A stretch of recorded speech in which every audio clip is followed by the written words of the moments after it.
Welcome to Midnight Terrors, your faceless gateway to true horrors. No actors, just pure unfiltered terror.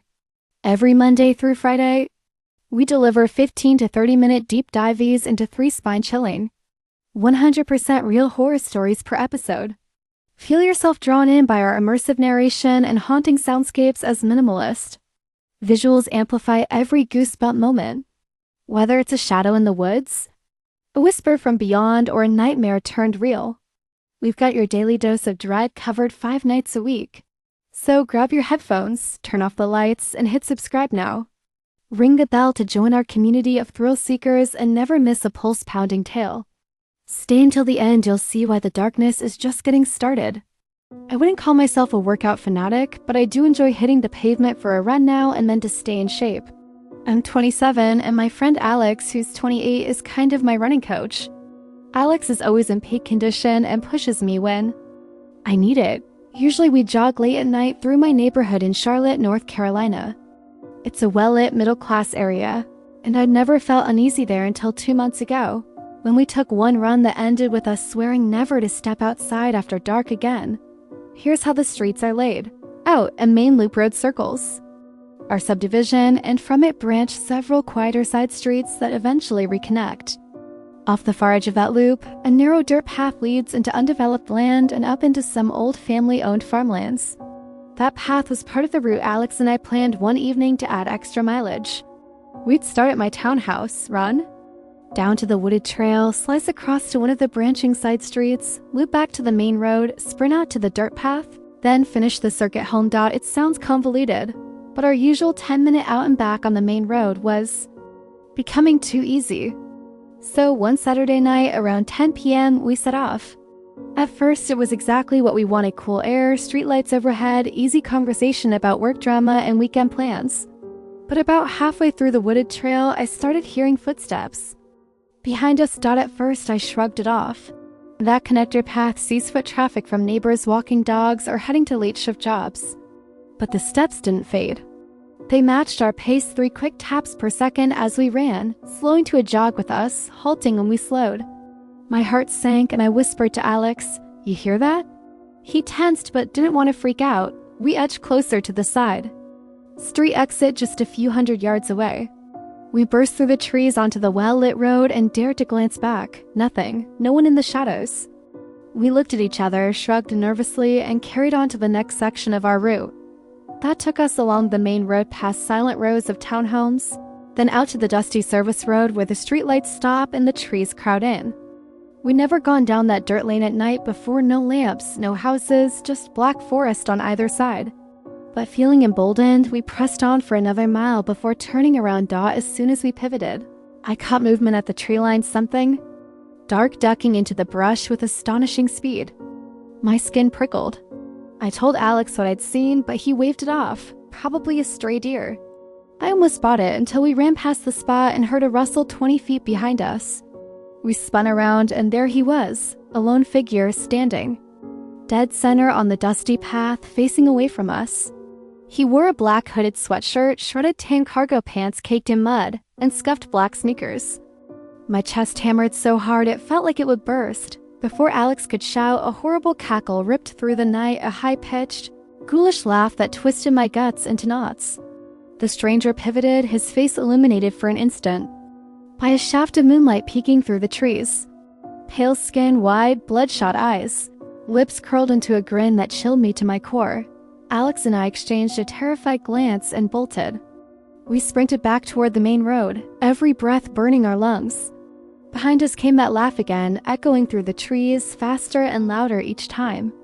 I swear my legs moved faster than I ever thought possible when we finally burst onto the street where the lampposts glowed orange. I let out a heave and turned to look back. Nothing but empty darkness. We didn't hesitate. We ran the last 2 miles to my townhouse as if chased by demons.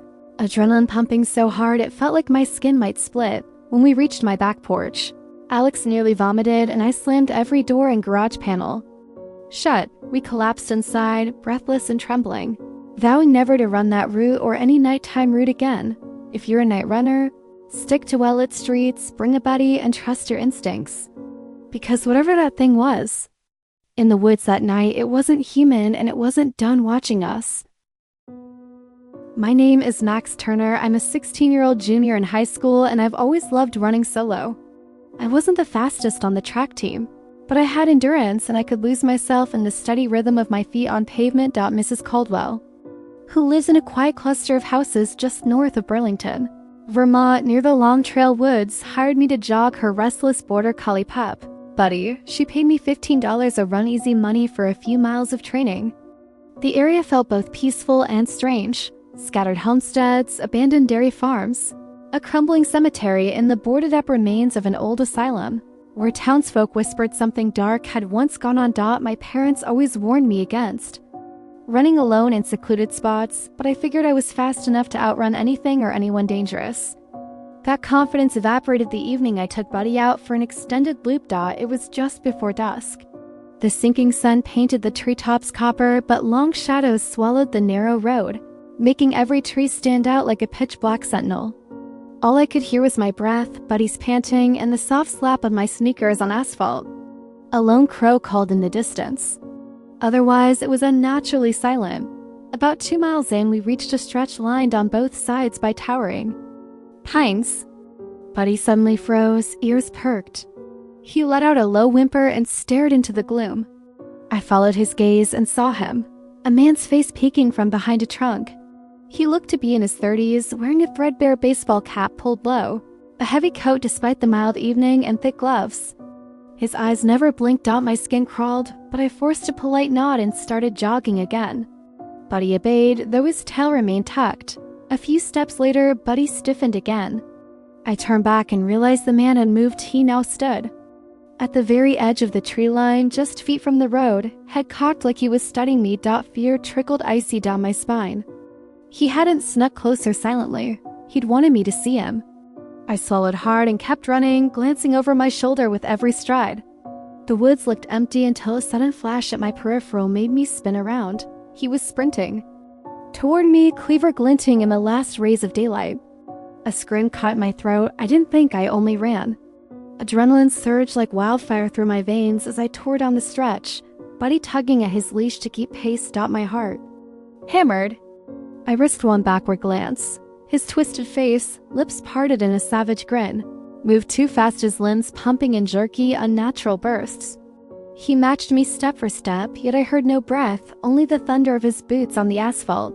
Panicked, I veered off the road into a row of lawns, zigzagging between driveways. My vision blurred, lungs burned, but I refused to slow. I slipped behind an old shed, huddling against the weathered boards. Buddy pressed against my leg. My heart pounded as I peered over the top. On the crest of a hill, he stood in silhouette, cleaver dangling, eyes fixed on us. He wasn't chasing, he was simply watching. Then, without warning, he turned and strode back into the darkness as if we'd never existed. I didn't move for what felt like hours. When I finally dared to breathe, I snuck back to Mrs. Caldwell's house the long way, slipping through her backyard so no one on the main road would spot me. My hands trembled as she handed me my pay. I said nothing about the evening. I didn't tell my parents either. I never learned who he was, whether a drifter, an ex-patient of that old asylum, or something darker. All I know is that I'll never run that route again. If you're out for late-night miles, stick to well-lit streets. Run with a partner and trust every warning your gut gives you, because sometimes the woods are empty after all. My name is Tyler Hayes. I'm 17. And I've lived my whole life on the edge of small-town Greenville, South Carolina suburbia, hemmed in by endless farmland and winding country lanes. There's no sidewalk here, and if you want to go anywhere, you need a car. It's beautiful, but also isolated, and that isolation has only felt worse since the lockdown. My story really begins when I was 10. My younger brother, Lucas, 8 at the time, and I were walking our dogs toward the end of our cul-de-sac near the county highway. We were chatting about video games when a voice called, "Hey kids, come here." A big white Chevy Suburban sat idling at the turn, and a tall man with curly blonde hair leaned its window down, beckoning us. Lucas started forward, but my heart pounded in my chest. I grabbed his wrist and steered us the other way, keeping an eye on the SUV until it swung around and roared off. I told Mom what happened, but she said he probably just needed directions. I believed her until Halloween. of 2015. That year, word spread that a black sedan was cruising our street, following neighborhood trick-or-treaters. When a mother confronted the car, it nearly rammed her before speeding away without license plates. The local news was full of it, and everyone was on edge, especially after the disappearance of a college student named Hannah Cross in nearby Anderson County. I never saw that car myself, but the fear kept me indoors. Fast forward to summer 2019. Our neighbors left town for a month and hired me to check on their Labrador, Scout, 3 times a day. Their house sat just off the main road. Normally, I'd jog around the block, but one night after a late gaming session, I realized at 10:15 p.m. that I'd forgotten to let Scout out. I grabbed my flashlight and sprinted over. Everything was fine until I brought him back inside and spotted a black Honda Accord parked beside their driveway. I'd sworn it wasn't there before. With my stomach in knots, I slipped through the woods and raced home. The Honda never appeared again until I was 18. During the 2020 spring break shutdown, track practice was canceled, so I ran every evening down the county road. I always hugged the left shoulder toward oncoming traffic. After a few weeks, I realized the same white Chevy Suburban from my childhood was trailing me, mirroring my pace on the opposite side of the pavement. Perplexed, I ducked onto a shaded side lane. The SUV vanished. The next night, it was back parked at a driveway entrance, then revving after me when I passed. Each of the next 10 nights, it followed me for nearly a mile before I cut onto that same side street and it turned away. I tried running at a different hour, but on the 11th night, I turned down the cul-de-sac and froze. At the far end, a sleek black Honda sat idling, and beneath it crouched a figure, huddled to stay unseen. My heart sank as I spotted the Chevy parked at the circle's entrance, trapping me in. Panic surged, and I bolted past the Suburban. A man leapt out, shouting for me to stop. He even chased me across 2 lawns, but my lungs burned and my legs flew. He soon gave up, calling after me that he only wanted to talk. I responded with an obscene gesture and kept running until I reached my front door. That night, I finally told my mom, and she called the sheriff for me. Without plates or a clear description, they couldn't pursue anyone. But I know it was the same 2 men first, that blonde stranger in the SUV, then whoever lurked under the Honda. They've stalked our neighborhood for nearly a decade, like predators drawn to children and runners in the dark. I still feel their eyes on me whenever I step outside, and I worry every day about the next kid who doesn't run fast enough to escape. I remember the first time I truly feared the dark. It was late October, just after the clocks fell back. I'd volunteered to house sit for my aunt in her remote mountain cabin. No power, no running water, and miles from the nearest neighbor. It sounded peaceful, an escape from my hectic life in the city. What I found was anything but tranquil. On my first evening, I arrived just before sunset. The cabin sat at the edge of a dense fir forest, its windows like dark eyes staring into the gathering gloom. I unpacked quickly, lit a lantern, and settled into the single armchair by the fireplace. Outside, the trees whispered as the wind picked up. At midnight, the lantern flickered and died. I was alone, truly alone, swallowed by darkness thicker than ink. I fumbled for the spare candles my aunt had left behind, 3 stubby tapers and a box of matches. With one trembling hand, I struck a match. Its flare revealed the cabin's bare wooden floors, a threadbare rug, and the heavy shape of the rocking chair in the corner, now draped in shadow. I whispered a joke to steady myself. Well, at least I'm in character for Halloween. Light returned, warm but weak. I placed the candle on the mantel and tried to read. The words on the page blurred, though my heart kept catching on every creak of the floorboards.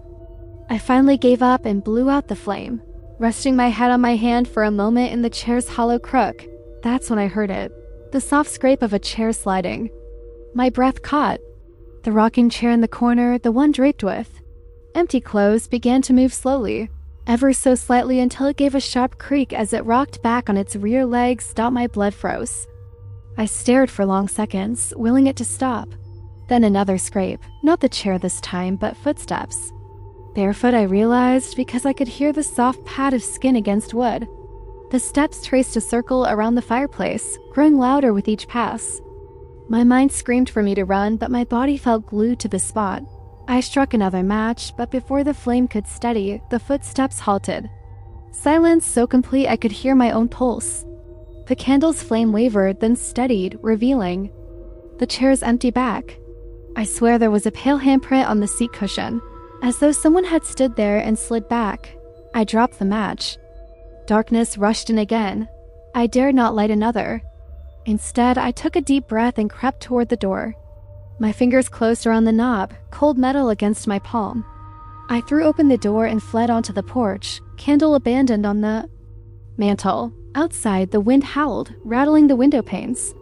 I didn't need a lantern out here. Moonlight spilled across the clearing, illuminating a single set of footprints in the fresh snow. Leading away from the porch and back into the woods, stout heart hammering. I followed them, each footstep a desperate plea for an explanation.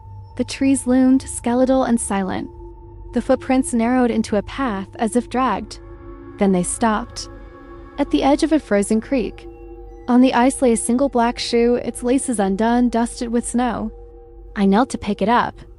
Inside the toe, pressed flat, I saw the outline of a small, bare foot. A low groan echoed through the trees, and I stumbled back, my candle flame guttering to life in my hand. From the shadows, I saw him.